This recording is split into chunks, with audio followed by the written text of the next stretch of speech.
Something is wrong. You can feel it. The bad day, the news you didn't want, the fear sitting on your chest. And there is a person right there who would drop everything to help you. All you have to do is reach out. So you look at your phone and you put it down. You tell them you're fine. You handle it alone again. If that is you, I want you to hear something first. You are not cold. You are not broken. And you do not actually want to be alone. You are running a program you did not choose. One that was installed a long time ago, back when needing someone came with a price.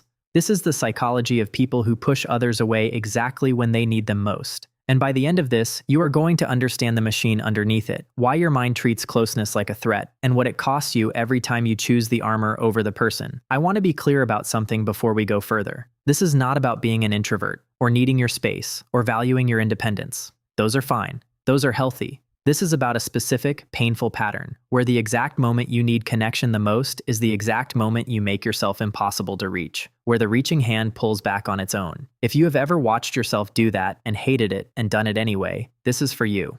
Let's start with the first sign, and it is the quiet one. When you are struggling, you go silent. Not because you have nothing to say, but because saying it out loud feels dangerous. Other people, when they hurt, they reach for someone. You reach for distance. You disappear into work, into your phone, into being busy. And you tell yourself you are protecting them from your problems. You are not. You are protecting yourself from being seen.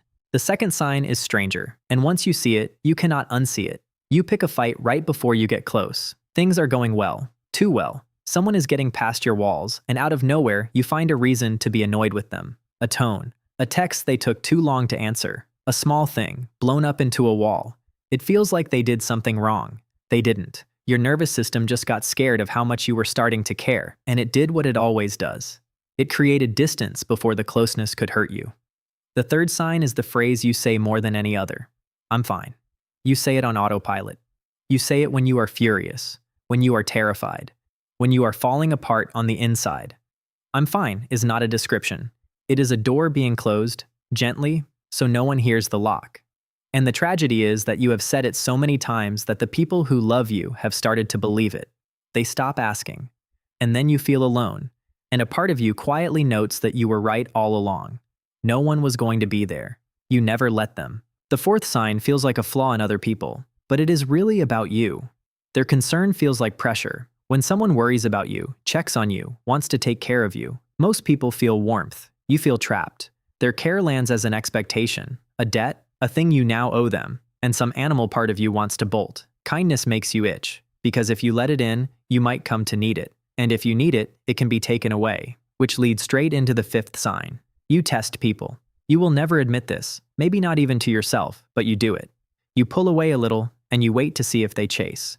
You go quiet, and you watch to see if they notice. You give them a reason to leave, and some hidden part of you is almost hoping they take it, because if they leave now, it will hurt less than if they leave later, after you have let yourself truly count on them. You are not testing whether they love you. You are testing whether it is safe to love them back. And most people, understandably, fail a test they never knew they were taking. The sixth sign looks like strength, and everyone praises you for it. You overfunction. You are the reliable one, the capable one, the one who never asks for anything. You carry your own weight and half of everyone else's. And it looks like independence, but look closer. If you never need anyone, no one can ever let you down. Self-sufficiency became your insurance policy against disappointment. You did not build those muscles because you were strong. You built them because, at some point, you learned that the only person you could count on was you. The seventh sign is the one that ends things. When a relationship gets serious, when it gets real, you feel the urge to run. The exact moment someone chooses you fully, when they say they are in this, a quiet alarm goes off. Suddenly you notice everything wrong with them. Suddenly you feel suffocated. The closer the door gets to permanent, the more you need to prove you can still walk through it. So you sabotage, or you shut down, or you simply vanish. And then the eighth sign, the cruelest one. When it finally ends, your first feeling is relief. The pressure is gone. You can breathe. See, you think, I am better on my own. But wait a few weeks. Because underneath that relief, right on schedule, comes the grief, the missing, the realization of what you actually threw away. The relief was never happiness. It was just the nervous system exhaling because the threat of being loved had finally passed. And I want to stop here and say something about the people on the other side of this, because they are in the story too. Imagine loving someone like this. You feel them pull away, and you have no idea why. You get closer, they get colder. You ask what's wrong, they say nothing is wrong. You start to think it's you. It isn't.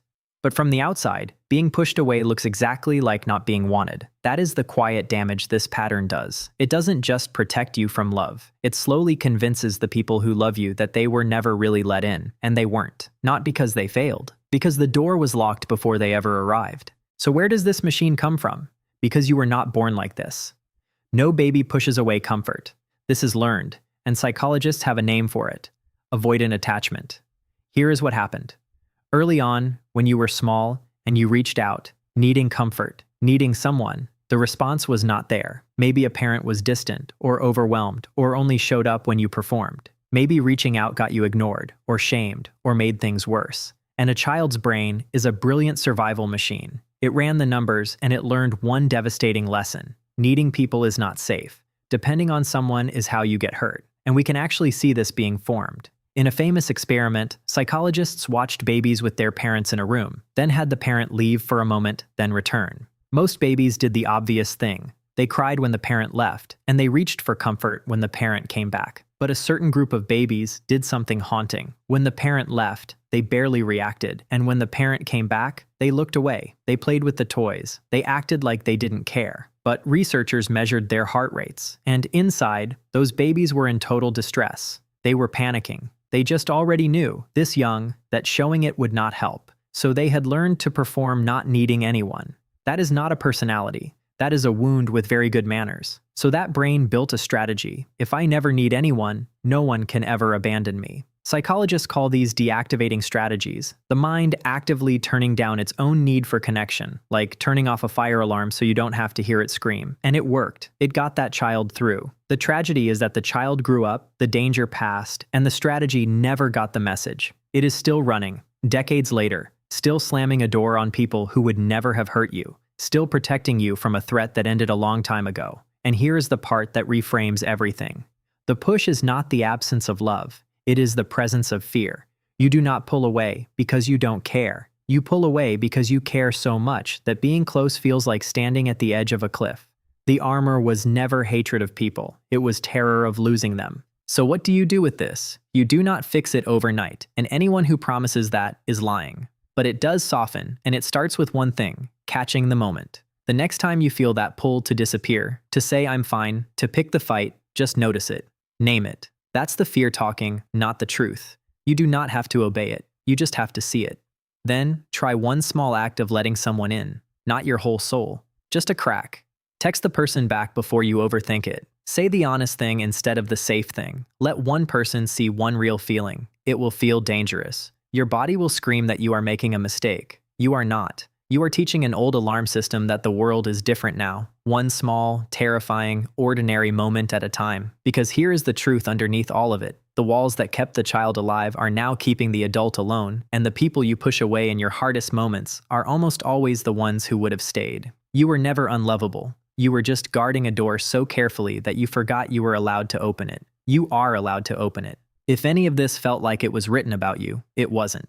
It was written about a lot of us. Subscribe, and I'll keep putting words to the quiet things we all carry.